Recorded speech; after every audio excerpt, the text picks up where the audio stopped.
Vasudevendra yogindram natva jnana pradam gurum mumukshunam hitarthaya tattva bodho bhidiyate.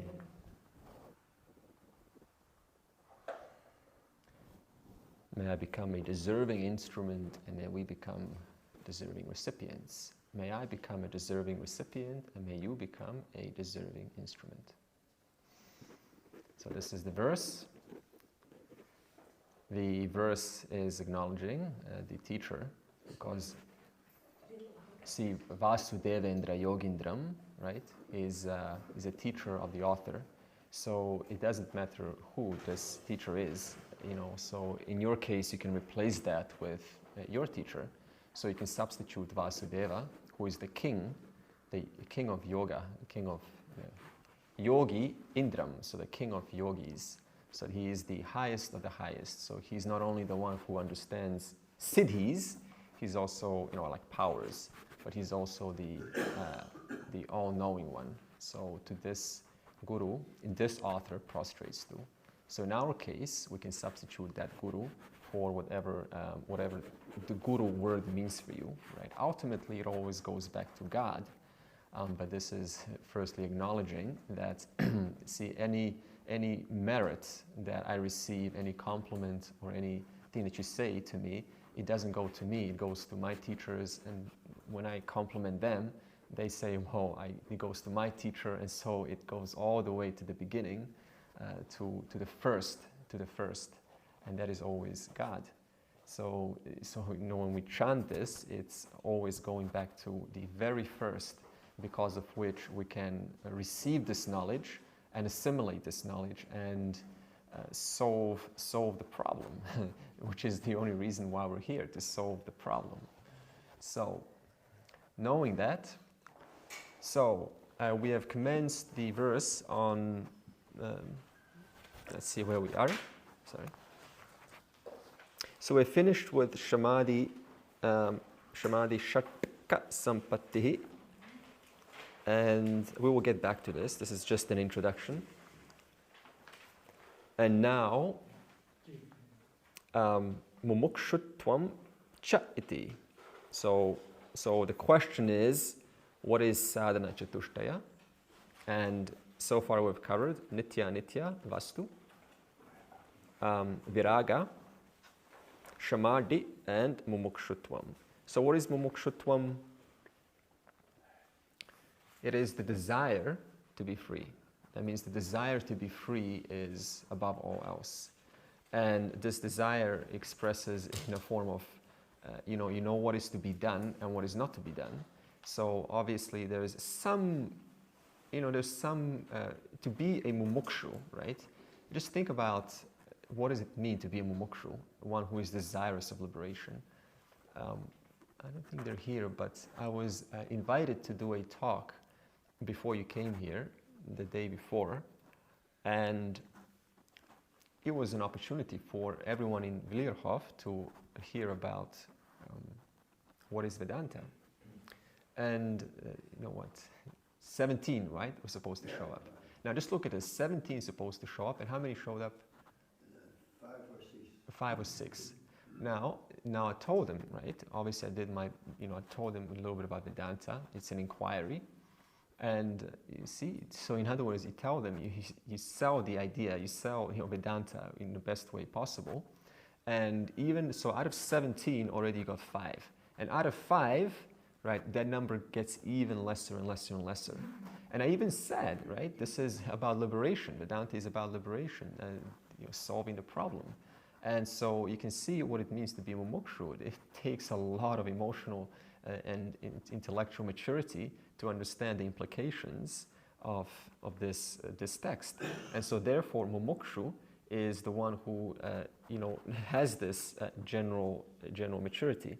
So, and we said is that mumukshu is not looking for anityams, even though anityams are useful. See, anityam is a function. It's, your clothes are anityam. So we wear clothes to be warm. So anitya is not to be discarded. It's not to be dismissed. It's not to be called an illusion. because this doesn't make sense, because then what? The person who said that anitya is an illusion, who said that? The brain said that, and the thoughts said that. So this means the very brain and the thoughts who said that are also an illusion. So now what's the difference between calling something else an illusion and the very, the very mind who said that? So that means they're both illusion. So now why should I listen to you that something is illusion if your brain is also an illusion?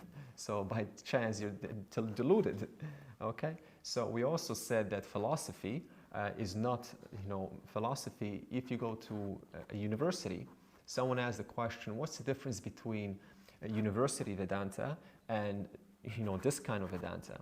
And Swami Advayananda from Chinmaya, who I've studied from, he said very nicely, he said, do you want informative Vedanta or do you want transformative Vedanta, right? So now, you go there and you got the Shat Darshana, right, the 6 schools of philosophy, and you can compare them, right, very nicely. But then, you walk out with what? A degree. Hey, look, I got a degree. And it's very funny, but some fellow, we could call her an adhikari, she emailed me and she said, I've got studies in Hinduism, in Buddhism, I've studied, and now I want to study Vedanta. Now, I'm always apprehensive of answering because I don't want her to, study Vedanta with that attitude that it's just another philosophical idea. So now mumukshu is the one who is interested, who values transformation versus information. So, this means they have the willingness to now, when this finishes, to take a few moments and let the lesson integrate.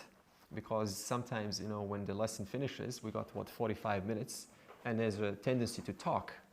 But your brain needs time, alone time, to process what has been actually listened to. So mumukshut is aware of this, and they protect their mind, they protect their time, saving some words. The words are not necessary, don't use them.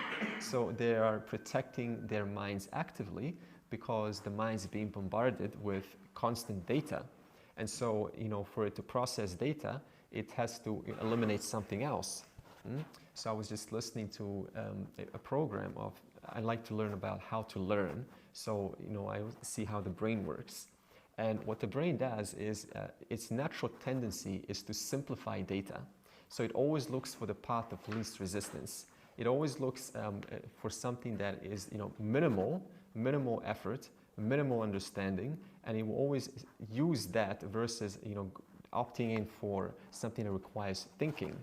There's a book called Thinking Fast and Slow, and this book has these 2 systems, right? System 1 and System 2. System 1 is what we all resort to. This is called the fast system. This is a system when it hears something, it resorts to past impressions from memory in order to take that into the present and just work with what I've done before. So it's easy like this. I don't have to think right now. I'll just take what I've already processed in the past and I'll put it into the present and I'll wallpaper your face with the conclusions I've had in the past of something that closely resembles your face right now. And therefore, what happens then? The narrative starts, that's called judgment. So this is a System 1. Now, the irony is System 1 is required to what? Work through the world, to process information, to get along, to navigate in this world. When you drive, you're engaged in System 1. You're not thinking, first the steering wheel and then the pedal and then the gas and then the gear. You don't think that. You're just automatic, spontaneous. So there's a lot of value in System 1. The only issue is when we bring System 1 into what? Vedanta, which requires System 2. Now, thinking fast and slow. So if System 1 is thinking fast, then System 2 has to be thinking slow. So now, what is thinking slow? It means that if I just go, just like a machine gun, like that's System 1. So now, the System 2 needs to come in. And what's System 2? Deliberate, conscious, slow, alert, which is what we said yesterday is Shama. What a mind is together. It's including the variables, and those variables are all included in this moment. For example, I'll give you a personal example of Shama. Right upstairs, I closed the door, and it made a big noise. Instantly, what came into my brain? So that was system 1. Just close the door. The door made a loud noise. Instantly, system 2 kicked in. It said, this probably disturbed someone. So what happened then? I made a correction. So now when I close the door, I actually close it mindfully, consciously, deliberately. So this means what? The mind is together. So this is an example where system 1 and system 2 are actually involved even while we're talking about it in the class. Right? So this is not an event that ends once upon a time. It is a constant ongoing progression of alertness and mindfulness. And this system 2 is what the mumukshu values. Slow, deliberate, conscious thinking. Every day, taking some time to question, to inquire into facets of reality. So this is a mumukshu. Okay.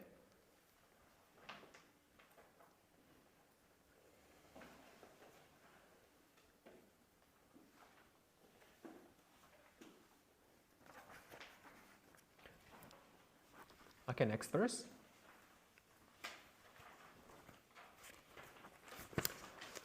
Nitya anitya vastu viveka kaha. Nitya anitya vastu viveka kaha. Nitya vastvekam brahma. Nitya vastvekam brahma. Tad vyatiriktam sarvam anityam. Tad vyatiriktam sarvam anityam. Ayam eva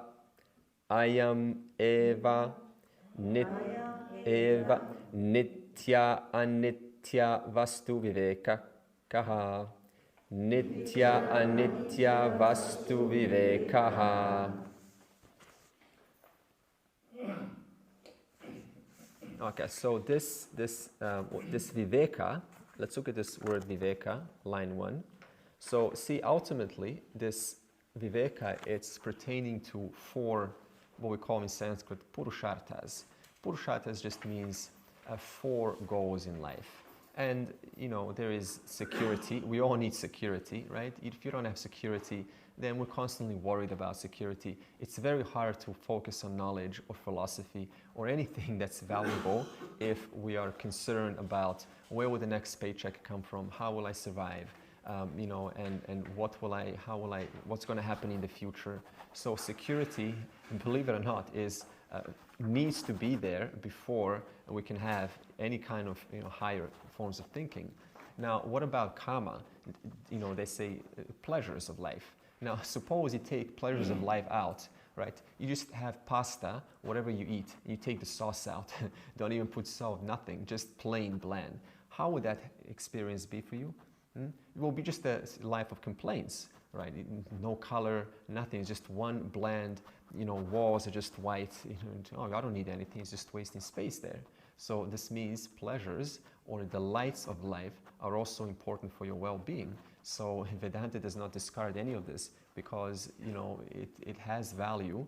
It has, as I said, it has habitual value, and this habitual value does what? It keeps you sane. It keeps you sane in this world when your children are doing something naughty, when, you know, your colleagues are, you know, kind of doing something fishy, when, you know, employer is doing something different, when spouse is acting funny, okay, when the dog, you know, does his business in the wrong place. So, you know, one needs to, you know, retain their composure.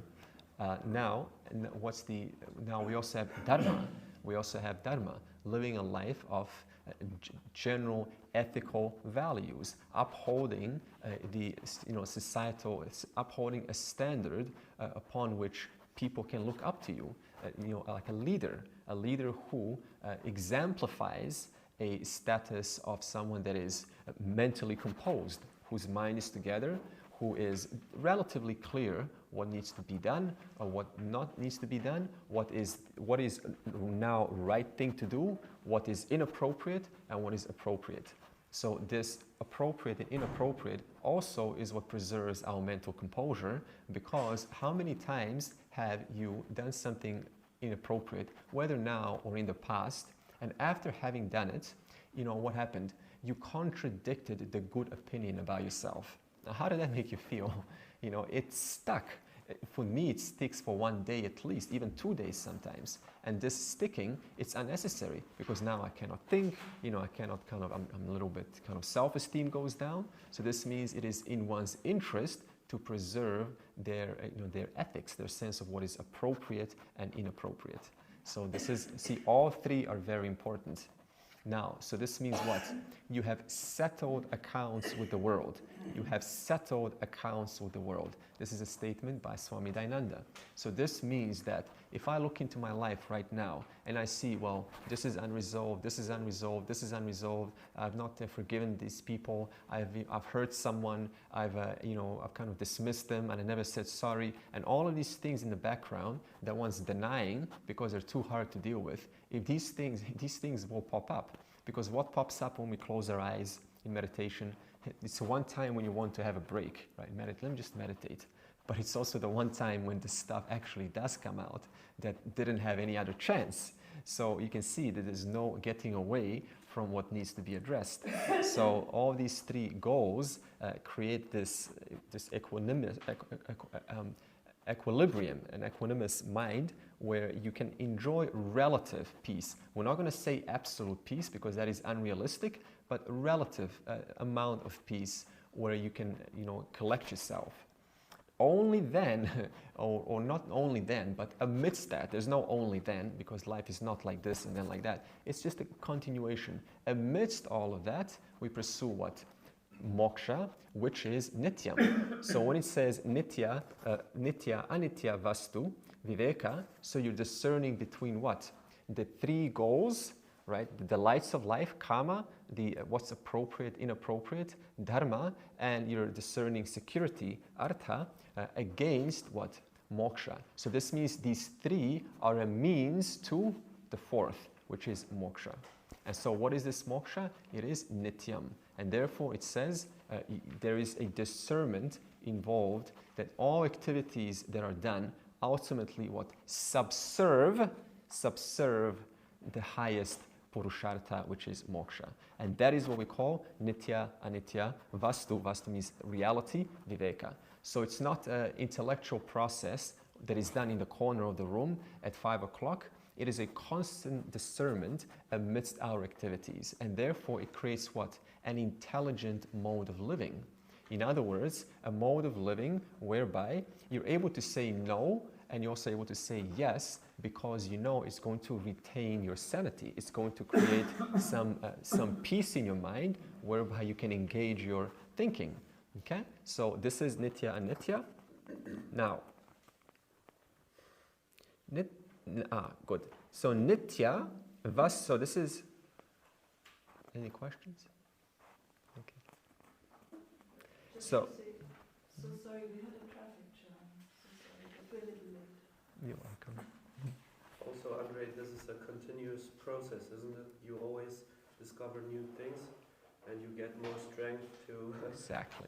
kick old habits or bad things. This is fantastic. So what Felix is talking about is, you see, this is a common question in class. So how do I know what is appropriate and inappropriate? It's impossible to know, I tell you. It's sometimes impossible to know until we get feedback.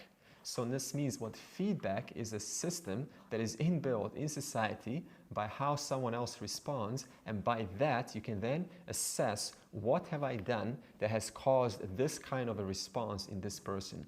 Could have I done something different? What will I do next time so that I minimize this kind of response that I've received from this person? So this means you always have a feedback system. This means what? Every person is your precious resource. Every person. And I tell you, it's so easy to discard someone. We just say what? They're projecting. They're projecting onto me. That's their stuff. You know what? It could be the case. In fact, you could say that 50% of the chance could be they're projecting, but the other 50% You know this person has a hard life as much as you've had. They've got some lessons, they've got some teachings that are precious and worthy of considering. Therefore, the other 50% at least involves me considering they may have something of value to show me. So therefore, what? It's called taking responsibility for everything that happens, even if it's your fault or not your fault. That is not the point, but taking responsibility for absolutely everything. In the 1930s, there's a fella called William, he was born in a luxurious family, and his sister started a successful art business. And he found himself unable to start a business even though he wanted to, because he was ill. No matter what he did, he fell ill. One time he decided to go to the Amazon jungle and to be with the shamans there in the 1930s. And he got ill there too. And he decided, my life is not worth living, because no matter what I do, I always get sick. I cannot do anything. So he came home and he wanted to take his life. He wanted to take his life away. And then he found a man called Charles. Charles was a psychologist at that time. Charles inspired him to take responsibility, accountability for his life. And what did he do? He said, for 1 whole year, I will become absolutely responsible for every single thought that happens to me, and I will take responsibility in such a way that I will apply some wisdom, some thinking, some reframing onto my thoughts. And if it doesn't help me, 1 year from now, I will take my life. You know what happened? He took absolute responsibility for how he felt, how he emoted, how he opinionated, how he judged, what he said, what he didn't say. For everything he took responsibility for. How fast he ate, how slow how he chewed, how the food went inside. He went all the way, right? Now, 1 year, what happened? His life transformed so much. He became one of the most popular, most influential psychologists of all time now. If you're looking up, I don't know the second name, but William. And so what does this mean? He created an experiment. Let me just for 1 year, I've got nothing to lose, take total responsibility. And so he did. And his life absolutely transformed. So taking responsibility for one's life. Okay? See, now, I understand. Yeah, but you don't know my situation. See, everyone's got this thought. See, from your standpoint, you're thinking like that. From my standpoint, I'm thinking like that. So now, what's the difference if you say that or if I say that? This is another thing to take responsibility for. Yeah, but you don't understand mine. Whether it's a physical ailment or a mental ailment, guess what? You still have the power to take responsibility for how you feel at least 5% more. If that is too much, at least 1% more. In Japan, we have a concept called Kaizen. Kaizen means constant and never-ending improvement. So what they do is, instead of starting to, suppose you want to exercise yourself and just build some well-being. So instead of, what do? They get on the field and they start running for 20, 30 minutes. And then guess what? They get so exhausted and turned off that they stop running. So what do? You run for half a second. That's it. I've succeeded. Not half, maybe 1 second. Okay? And then you just wait next day. Next day you run for how long? 5 seconds. Stop. I have succeeded. Every single time you do that, you build a little bit more dopamine, dopamine associated with this action. Little by little, but you know what your mind's saying? Man, you can do more than this. What's wrong with you? 1 second, 5 seconds. So using reverse psychology, you're convincing yourself that you can do a lot more. And so eventually slow build up, and it comes to a point where you just you're now exercising for, let's say, you're walking for 15 minutes, and it's normal. And how do you do that? It was a slow, gradual build up. So this is, taking responsibility for one's action. It is your duty. In fact, when we get to the term called uparama, which we're coming to, uparama means one's own personal swadharma, one's own personal duty. And what is one's personal duty? To take responsibility for how you feel. It is no one's fault but yours. There is no one to blame. It's not your parents. It's not the society. It is not your environment. It is not your neighbors. It is not the student. It is not anyone but you. This is a statement that needs to be thought about because it has profound implications for how you really feel. Think about this. Taking total responsibility for everything about your beingness. Everything about your life you take responsibility for. It's something that we can be, that we can think about and consider. Okay. Now, when it says nitya vastu, so what is this nitya vastu? So it says nitya vastu ekam brahma. Nitya vastu ekam brahma. So now, how many nityas are there? Ekam, one. So now, it says there is one eternal, permanent, limitless, unchanging reality called Brahman. You say, why does it not say Brahman, this un? Why does it say Brahma? This is because Brahman is a stem. If you decline the stem, you get Brahma. So technically, they're the same words. Whether you say Brahma or Brahman, they're the same words. So it says there's just one reality called Brahman. Now you say, why is there one? Why is there one? Because if you logically analyze the statement, look at this. What is Brahman? Brahman comes from the root word brh, brh. Brh means to expand, to grow, or to increase. Now this word man, right? This word man is got no meaning. It just means you attach the word man onto a root, and you turn that root into a nominal noun, into a noun. Now, for example, kar, kar, probably kar is to do. So now kar man, brahman. So just put the man, right? Jan is to be born. So jan man is birth, right? So this man means nothing, but this brh means to grow, to increase, or to expand. Now this word, what it actually means is that which is already maximum expanded, maximum grown, maximum increased. So it's not in a process of growing. It's not in a process of increasing. It's already at its maximum maximum reality of being of being big. That's what Brahman means. That which is big. Now, how big? You say, is it Eiffel Tower big? No, it's bigger than the Eiffel Tower. Is it world big? No, it has to be bigger than the world. Otherwise, what's going to accommodate the world? Is it bigger than the biggest? Of course. Is it smaller than the smallest? Of course. It has to accommodate everything. So now you say, what's the logic of having one reality only? It's very simple. The word infinity, what does infinity mean? Infinity. Infinity. There's no end. There's no end. There's no end? Anything else? No beginning. Huh? All possibilities. All possibilities, yeah. No end, all possibilities. No limit. No limit. No. Everlasting. Everlasting, good. So infinity means that which already expands maximum. There's no point when it's going to end. So if I say infinity, if I just say the word infinity, so this means that I've included the beginningless to the endless. There's not one point where I stopped or began, whether in left, right, up, or down, when I say the word infinity. So now, is two infinities bigger than one infinity?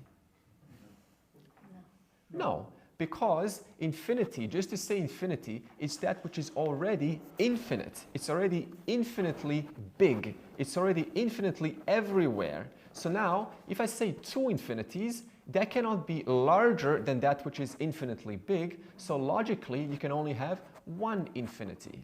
In other words, it means that you can never have something that is outside infinity, because then you have to account for, okay, then what does it look like when you have outside infinity? And what happens immediately? Your mind gets into an imagination mode. Now it has to create a ball, and it has to create outside the ball.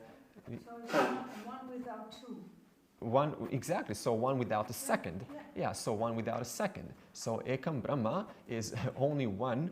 So by definition, explaining this without one without a second it means you cannot have two or three. It's pointless. You can only have one. Okay. So therefore, now, how do you know about this Brahman? Okay. Suppose we didn't have the scriptures. Could you know about Brahman? The Shastra? No. Look at this. When we get to creation process, how this world was created, evolution Vedanta does not contradict evolution. The fact that the human beings were at some state less evolved, and we went through a process of evolution, Homo sapiens, right, and so monkeys and so on, it does not contradict it. Now look at this. Just for suppose when the Earth was created 4.5 billion years ago, right? 4.32 or 4.5 plus minus. Now they have different numbers there. So now, what happened? You first had rock, just molten lava, rock everywhere, very hot, right? Just chaos. And now you had to wait a couple of billions of years. You had to wait a couple of billions of years for the first plant to come, to harbor a potential microbe. And that microbe to potentially evolve into a multicellular organism, into something that is more advanced like a worm. And that worm eventually through the evolutionary process had to come into this advanced creature with 4 legs. Now, how long did that take? That take billions of years. So now, not only that, there's no human being left. There's still no human being on Earth at this point. Now you have to wait for what? Creatures to start to look at the reality, look at their environment, and make a fire. So now they have to make a fire, have to figure that out. They have to basically move themselves and survive. They have to hunt for animals.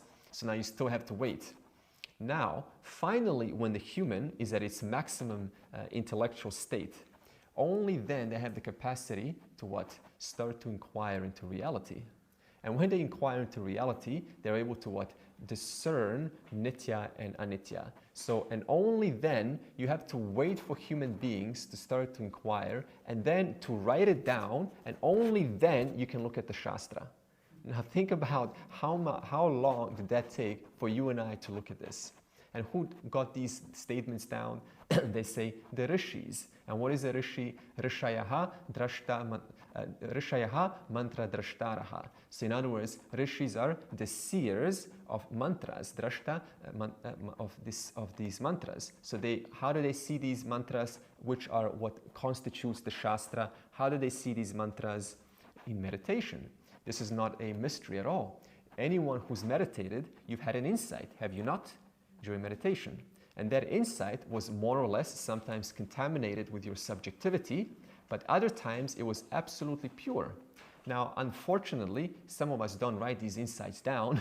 We just sort of, oh, great insight, right? And we share it. But if you write it down and then you cross-check it against someone else's insight, and then you try to contradict this insight, you see it cannot be contradicted. And you go, wow, this does not contradict my experience. So therefore, there is something in this mantra, there is something in this teaching. And these teachings is now what we're learning. So how do we know about this reality? Because they're in the Shastra, thanks to these rishis who saw mantras, who saw these insights in their meditations. Think about how long this took just to be here, and in one life, to finally come to the teaching which says there is a solution to the problem.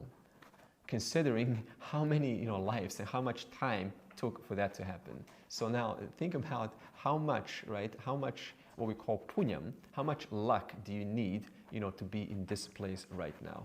It's just extraordinary. So sometimes we need to kind of pat ourselves on the back and say, hey, I am trying, I'm in a good place, so because sometimes we're hard on ourselves and we put these huge, heavy standards and we say, I should be doing better, I should be, shoulds and shouldn'ts start to come in. So now we need to take a pause and say, hey, I've already come to the highest teaching. So that alone implies some level of luck.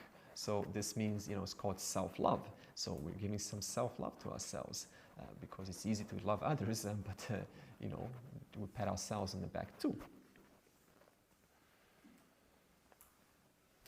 Okay. Therefore, Tad vyatiriktam sarvam anityam. In other words, everything other than that, everything other than nityam is anityam. In other words, all else is impermanent. Now, what is this all else? Whether it's known or unknown, it is impermanent. 500 years ago, suppose 500 AD, the semiconductor was non-existent. Does this mean that the semiconductor in 500 AD was permanent? It's not, because we have semiconductors now. They are what? They're just impermanent things. They're just, they come in time. They were discovered. They came into existence at some point. They were created at some point. So whether it is unknown or known, that is still constituting what? Anityam. So anityam, it is what is both unknown and known. The point is, it is still what? Starting, it has a duration and it has an ending. Whereas nityam obtains in the 3 periods of time. So what does this mean? It means that it was yesterday, it is today, right now, and it is also going to be tomorrow. Now, is this class going to be in a couple of minutes, when the class ends? No, right? Is this class going to be, in 5 years from now? No. But what's going to be in 5 years from now? You will be there in 5 years from now. Atma will be there in 5 years from now. So therefore, nityam is what is always true, always present. It cannot be negated. And not only that, but look at this. So this means, by definition, that every experience you've ever had in your waking state, no matter what meditation you've ever been told by any guru, or any experience that meditation has given you, is by definition discounted as anityam, solely because it happened where? In the waking state. So look at this. So this means that every single practice you've ever done only occurred in the waking state, of course. No matter how impactful it was, whether it was a psychedelic experience or some oneness experience or some kind of a shaktipat, or someone blessed you. Where did they bless you? They blessed you in the waking state. And the waking state itself has a beginning and an end, in contrast to the dream, which has a beginning and an end, in contrast to the deep sleep, which has a beginning and an end. So this means all 3 states are also discounted as what? Anityam. So therefore the question now is, if everything I've ever tried, ever experienced, any kind of samadhi I've ever experienced is by definition discounted as a nityam, then what is nityam? I had to discover that. So we will see this soon.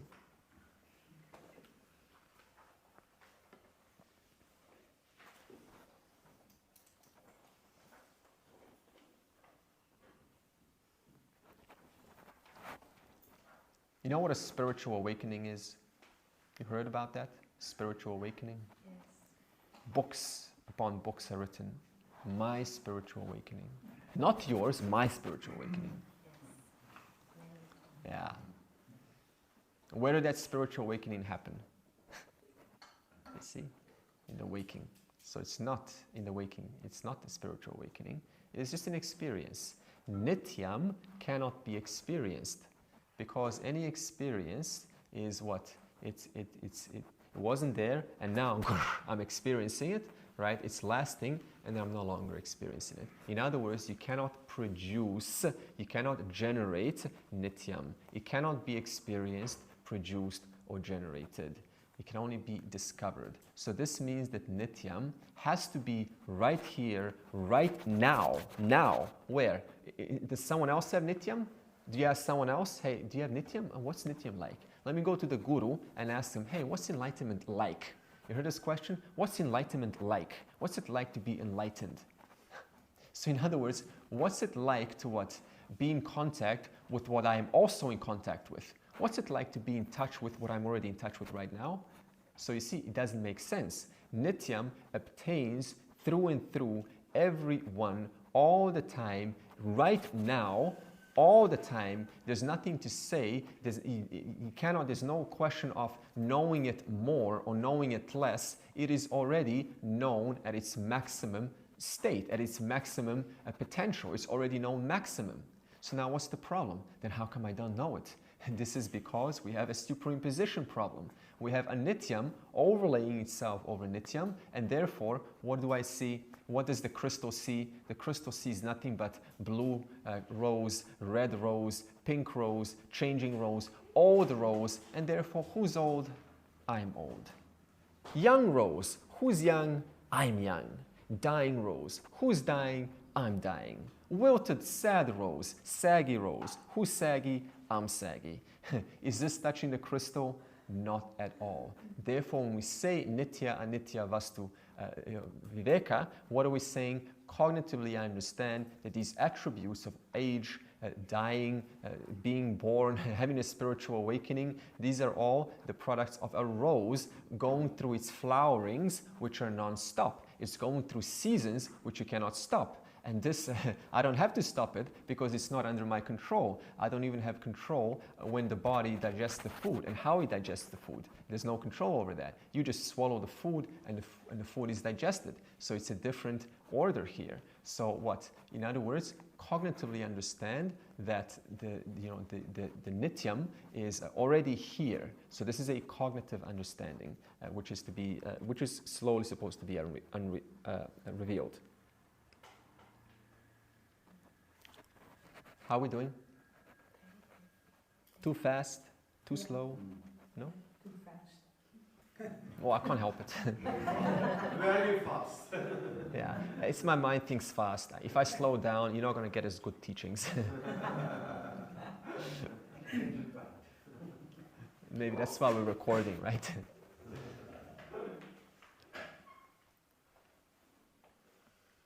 Next page. But that was the slow thinking which you were talking about, no? Yeah, but that's relative. You know, for some people, slow is really slow. Some slow is really fast. So that's another layer.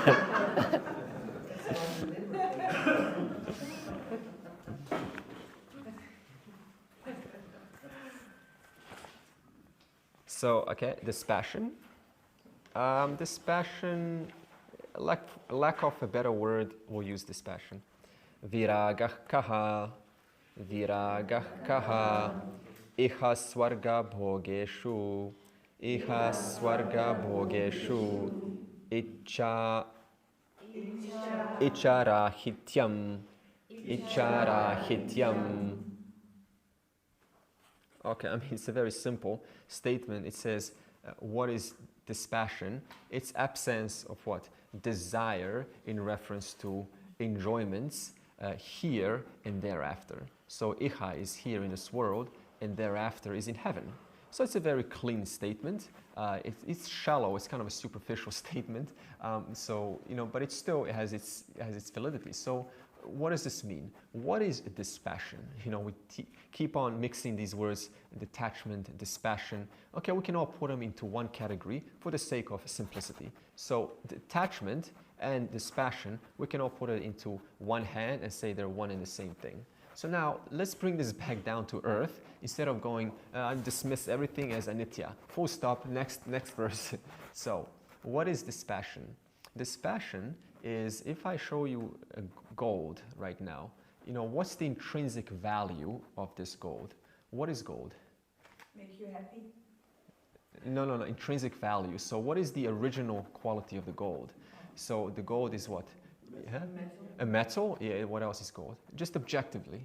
It's what? It's yellow, not in its raw state. It's, yeah, it's malleable. It means it's soft, right? So it will go metal, yellow, and malleable. This is called the intrinsic value of the gold. It's an original value. It's the actual value that it enjoys empirically. So empirically in this world, this is true to these descriptions that we just said are true to the object. It is yellow, it is soft, it is rare, that's another one, it is rare. This is true to the object. So this is called, in Vedanta we call this objectivity. So this means I looked at for example, Radhika, and I say she's a woman, so I'm being objective now. But the moment I start to say, and this is the kind of woman she is, so immediately what do? I jumped from intrinsic onto subjective value. So now what is subjective value of gold? Status symbol, right? Attracting, people are going to respect me. So immediately I jumped out of, this is called now going from objectivity into subjectivity. So now you say, how do I apply this in a relationship? So what happens in a relationship?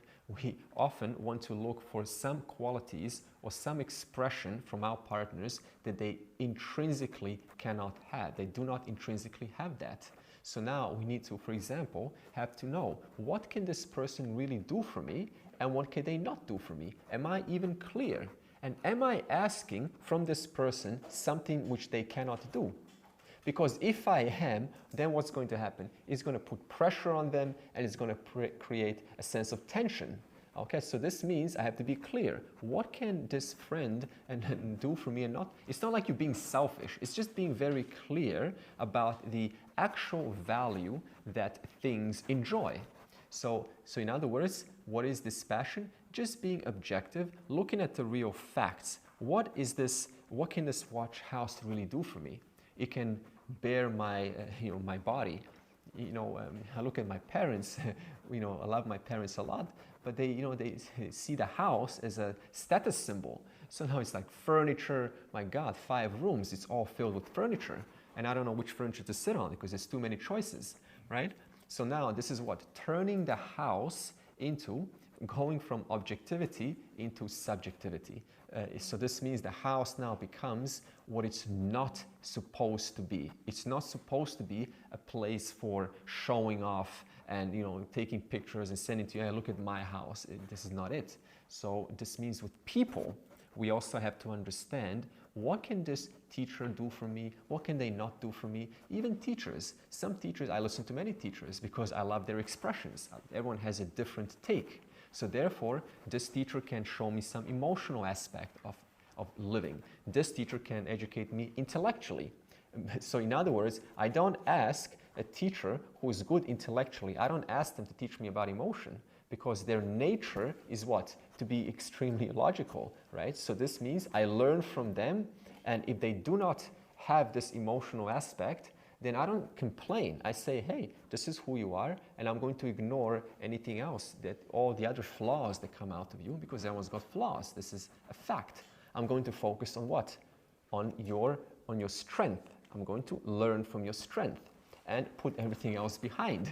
Otherwise, we're going to mix in what? Our complaints onto the person, and then we deny ourselves the value that the person has for us. Okay? This is dispassion. What else is dispassion?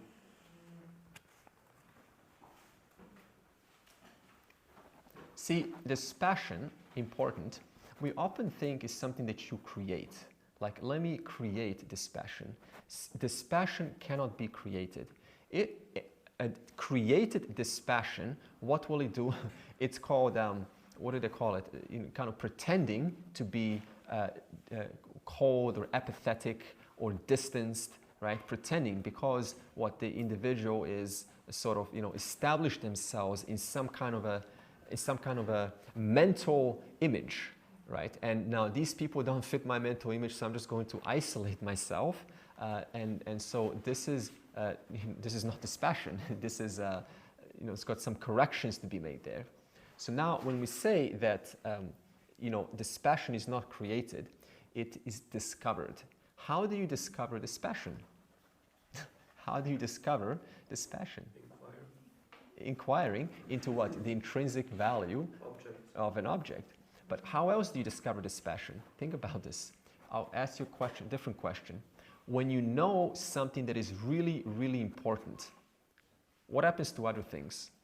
They naturally waver. They naturally come down.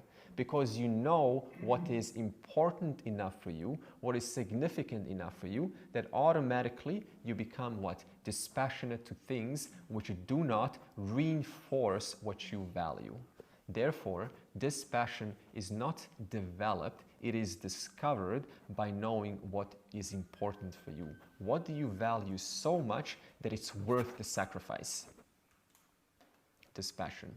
So we need not create these things. We only get clear what is it that we really, really, really, have to have, because we see the beauty of it. We see the value of it for you. Okay. Next page.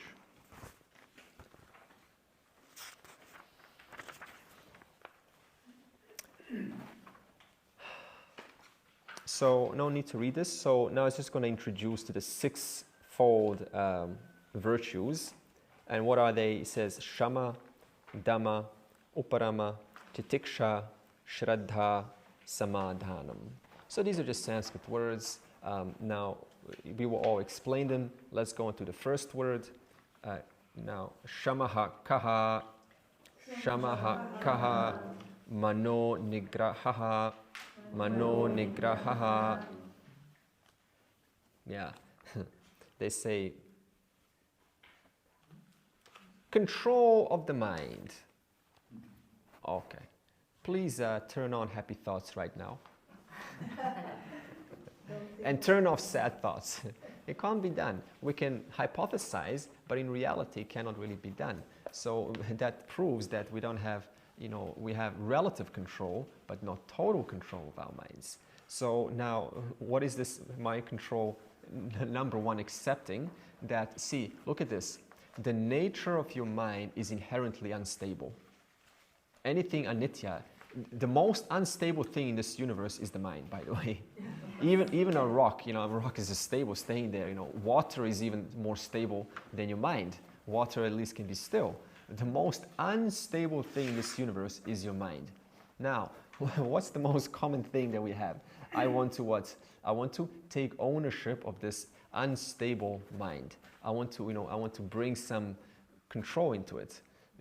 You cannot, because this mind is so, it's like water. You cannot grasp it. When you grasp it, it just flows through your fingers. So now, if one tries to control their mind on and on and on and on, there's a problem with this kind of thinking, because it's going to bring a lot of frustration. Sometimes we judge ourselves based on our fast thoughts. Let the thoughts be fast. Suppose your thoughts are not fast, right? Suppose you don't think quick. So what does this mean? You see a car there. Oh, okay, the car is very far. So now let me think quick and walk onto the road. But the car is already right here, right? And you're just walking and there's a little car hits you. Oh, let the thoughts be fast. That's their nature. So you cannot slow down your mind, because the nature of the mind is to be very, very, very quick. Which is why when you talk about system 2, it's what? It's deliberately slowing it down, right? Deliberately slowing down, relatively deliberately slowing down this fast mind. Okay, so what is Shama? Shama, again, we said conscious, deliberate actions, thinking about, whenever you can, about what words are coming out of these lips right now. What actions, how fast am I moving my hand right now to my cup? Now, this can be practiced, not for the rest of your life, but it can be brought into one's attention, and then automatically, you'll be surprised, the mind just takes on this Shama automatically. So, sometimes whenever I get a chance, I will deliberately, slow down when I'm reaching over to the doorknob. I will, slowly open the door, and it was just going to introduce some mindfulness into one's experience. And this mindfulness is what? Relative to your words, how we speak.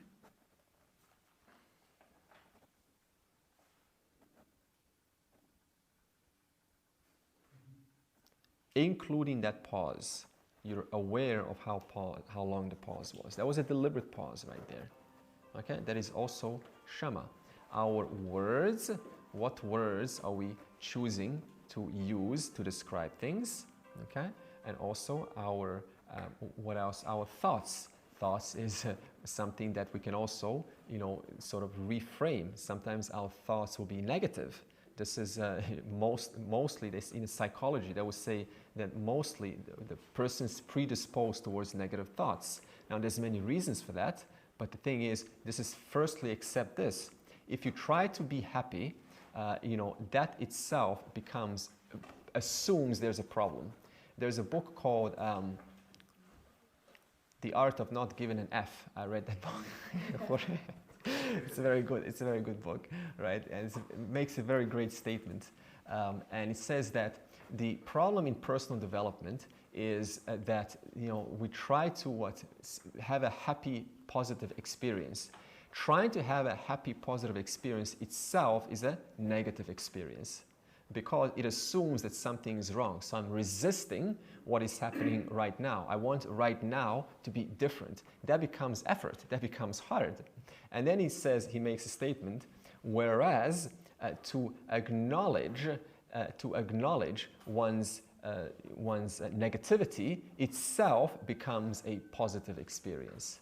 So I'm like, oh my God, yeah. I also saw something like your happiness is your acceptance of the situation minus your expectations. So when you don't have expectations, there's no reason to be unhappy. Yeah. Mm. So expectations is another big thing. So when we talk about resilience, titiksha, then I'll bring in some patience, expectations there. Yeah. So shama is what? Mind management, not mind control, mind management. Who's controlling the mind? Who's managing the mind? You are. Your buddhi is managing. Your intellect is managing the mind. Can you manage the mind completely? No. So step one, accept. You will never completely come to a satisfactory state of managing the mind. There will never be one moment in your life when you're saying, I have attained mind management and I am now happy. That will never happen. It is a struggle, I tell you, for everyone. This is how the mind is. Because the nature of, you do not create the mind. The nature of the mind is to simply fluid. It's like a fluid thoughts. And especially today, we have a lot more management issues than we did 500 years ago when we didn't have internet, when we didn't have all of these VR devices, we didn't have so many concerns. So now imagine how much more work we have to manage today than 500 years ago. It was a very simple life back then. You bring home bread, kiss wife, kids come inside. Very simple life. Kick the can on the road. That was what they call soccer and entertainment for 5 hours. Now we have to what? We have to have these complex, online games with headphones on, and you have to get the right model, have to have the right connection. So all of these additions now become part of the mind management process. Yeah. So so the times are also creating this, challenge.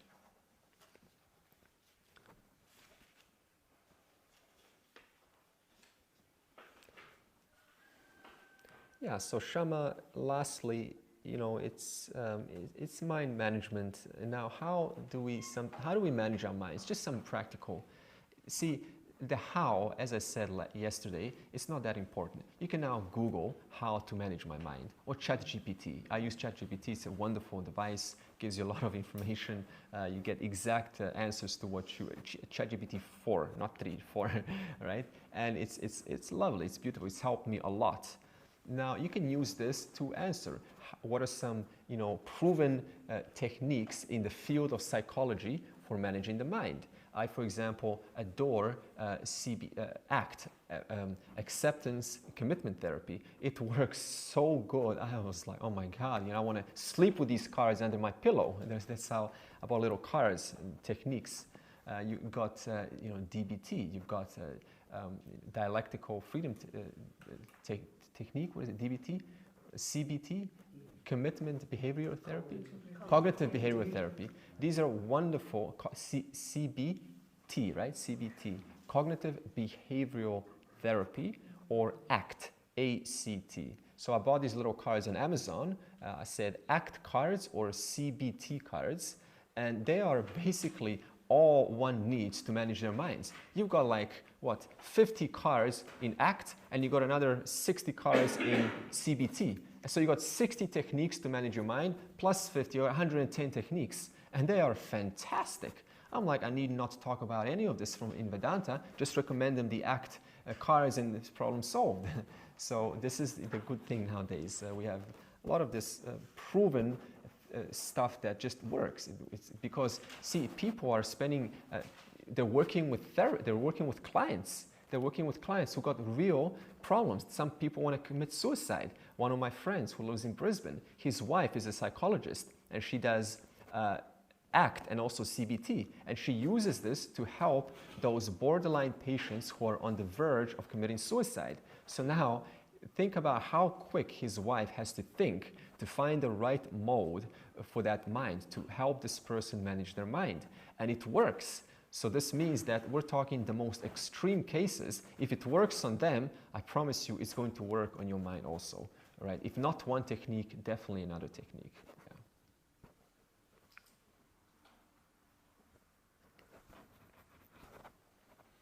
Yeah. Okay, Dhammaha.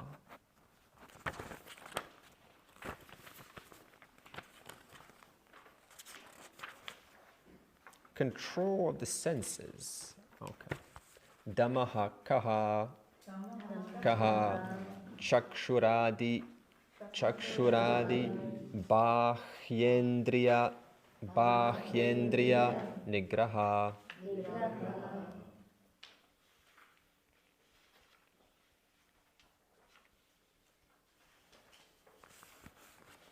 Okay, so this, see, you've heard the word antahkarana, right? Antar means inside. Now the outside means bahu. Bahu is outside. So if antahkarana is the mind, then bahu is the external senses, such as chakshu, such as the eye, etc. So now let's just split this into two categories, just for some clarity. See, your instruments, your bahu indriyas, your external organs, constitute of your 5 organs of perception, the eyes, the ears, the tongue, right, etc. But they also constitute the organs of action, those organs which are like hands used for grasping, feet used for walking, anus used for excretion. These are all, functions that keep us alive. This is what constitutes the human body. So now, when it says management of Dhamma, what happens sometimes is when it comes to action organs, see, like your eyes, your physical eyes. Suppose that the person cannot quite manage their mind very well, and when every time they see something, they get emotionally triggered. It's just not possible, right? Hey, I've tried techniques, but this person just triggers me. Or this chocolate, if I look, it makes me, what? I want chocolate now. So now, what do? So in this case, one version of Dhamma is to physically, right, move your eyes away from those things that trigger you. This is a very common thing. Just remove things in the house, for example, that stimulate or facilitate some kind of unhelpful thinking. What do teenagers have nowadays? Like celebrities, Formula One. Okay, this is fine for them, but eventually when we grow out, we can put some goddess, some deva, something that instills divinity. So because, see, you cannot stop your eyes. All eyes do is they report information. So it's not like eyes are sinful. It's not like eyes, hey, eyes, you're naughty. Why are you looking at that object over there? So eyes just simply report. Ears just simply report sounds. But what happens after I process those sounds, that is what now shama. Now we need to apply shama. So now look at this. When it comes to seeing or hearing something, it's not necessarily, Dhamma is not necessarily about closing your eye, I don't want to see this. In fact, we had in the 1970s, one of the swamis, who I never mentioned the names, he went to the extreme. He said, I do not want to see a woman. No, because woman will, facilitate the naughty thoughts. So what my disciples had to do, he wanted to go to the airport to give a talk in a different country. So he said, hey, disciples, surround me to prevent any, so that my physical eyes do not land on a woman. Now, is this what Dhamma is? This is just effort. This is hard. So what, God put woman to test men. This is what they say in some places, right? This is God. Did you have any female disciples? They were male. They were Probably. They were males, yeah, they were males. So the males were surrounding him, and he didn't want any connection with women. And this is very common. This is not what Dhamma is. This is pseudo.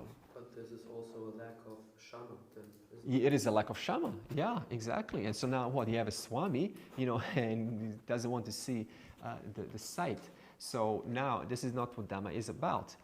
However, see, what's the point? To manage one's fancies. Okay, because eyes just report information, ears just report information. So, and then what happens? They enter the mind, and then where is the problem? We start to entertain that thought again and again and again and again, and therefore it becomes what? Internalized thought. Now it has gained momentum of its own. Now you don't have to touch it. It's just spinning in there. So what does this mean? The moment the first exposure to something comes that emotionally triggers, that is your golden opportunity to what? To short circuit that by applying whatever is necessary so that you don't, end up ruminating on that thought again and again. That is your golden opportunity. So suppose someone says something and you're hurt by this word. You're hurt by this word. Now, from experience, this is that time when it will either stop very soon, that hurt will stop, or it's going to go on for the next 5 hours or maybe 2 days. So now what is the distinction between whether it goes for 5 days or whether it goes for 2 hours? What determines that, the 5 days versus the 2 hours? What determines that? What determines that is what you did in the first few seconds. How you perceive that thought. Did I apply some divinity? Did I apply some? Did I bless it? Did I say, hey, may God bless this person, right? Did you apply some of these many methods in those first few seconds? Those first few seconds will determine whether it stays for 2 hours or 5 days. So therefore, so this is again shama. So shama involving back the mind, bringing in the mind to help you to prevent the unnecessarily long aftermath of ruminating on something that is just going to hurt you, right? So first few seconds is your golden opportunity for reframing what you saw, what you experienced, reframing the situation. What else could this mean? Is this really true? Could I be projecting? How do I know that this person is like this? What proof do I have? Could they be, just in a bad mood? Is this, what specifically am I unhappy about this person? What do we do in real life? We find one little flaw, one little mistake, and we generalize that across the entire person. So they have one little flaw, and then we say, I don't like, instead of saying I disagree with that flaw, what do we say? I disagree with the entire person. So we brush off the entire person. So this is a mistake. In Bhagavad Gita, what did Krishna do? How many times did he go up to Duryodhana trying to reason with him? He could have dismissed Duryodhana a long time ago. He kept trying and trying and trying, and he even says, give him back their property. No. Or give him back 5 villages. No. Or give him back 5 houses. No. Give him back 1 house with 5 rooms. No. So look how negotiation works, right? You give him something that is it's huge, and you keep on going smaller, exhausting all your options. And if nothing else works, then you can just move on. But at least if you move on, you can now say, at least I have exhausted all my options. If that was not done, then what happens? I move on feeling guilty that what? And my good opinion of myself has been contradicted because what? Here I am, Mr. and Mrs. Vedantan, who's supposed to know this, and yet I'm treating them no differently than a worldly person who's never even heard of the word spirituality. So how are you different from anyone else now? So this is a duty on our part, taking responsibility to what? To look at the situation in a right manner so that it doesn't trigger you off. And if it does trigger you off, what does this mean? There are some emotional triggers that still have to be worked on. That is a golden opportunity to work on it right now. The worst time to work on oneself is when? When everything's okay. Hey, I've got free time. Let me look at these cards now. Okay, Andre has recommended ACT. Let me just go through all the cards. Technique 1, cool. Technique 2, useless. The best time to use those cards or any of these techniques is to what? When you're actually emotionally triggered, when there's a problem, pull that thing out and use those techniques. Then it's going to have maximum impact. So this means you're working with your emotional states and using these techniques, which are hopefully by your side, always available, because the most crucial moment, the least thinking that arises is when we are emotionally triggered.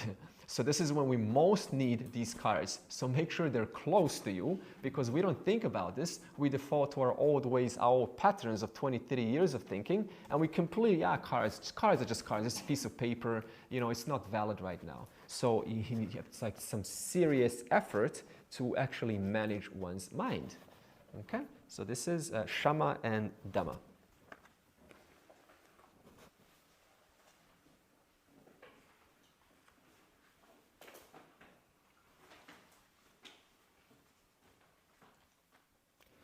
There's a version of the Gita called As It Is. Okay, what is As It Is?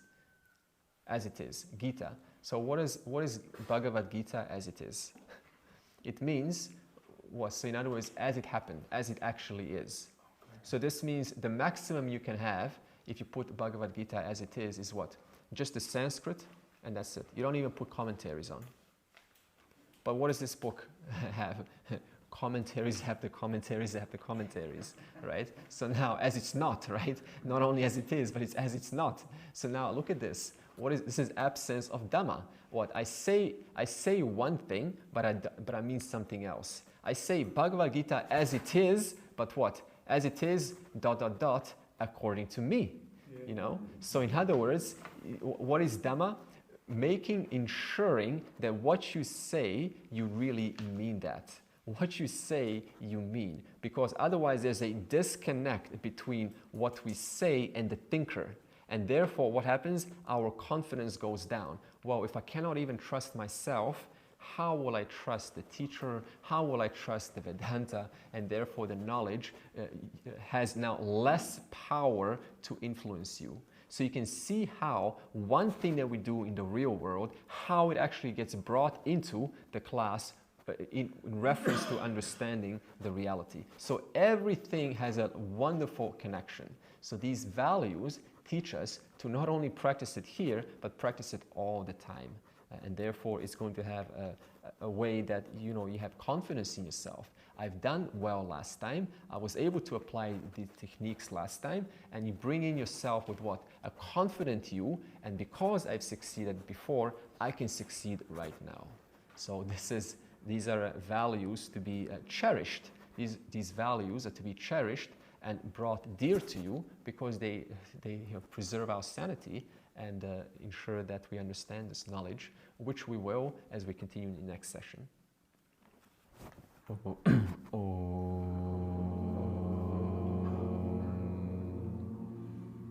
Purnamadav Purnamidam Purnat Purnamudachyate Purnasya Purnamadaya Purnameva Avashishyate. Om Shanti Shanti Shanti.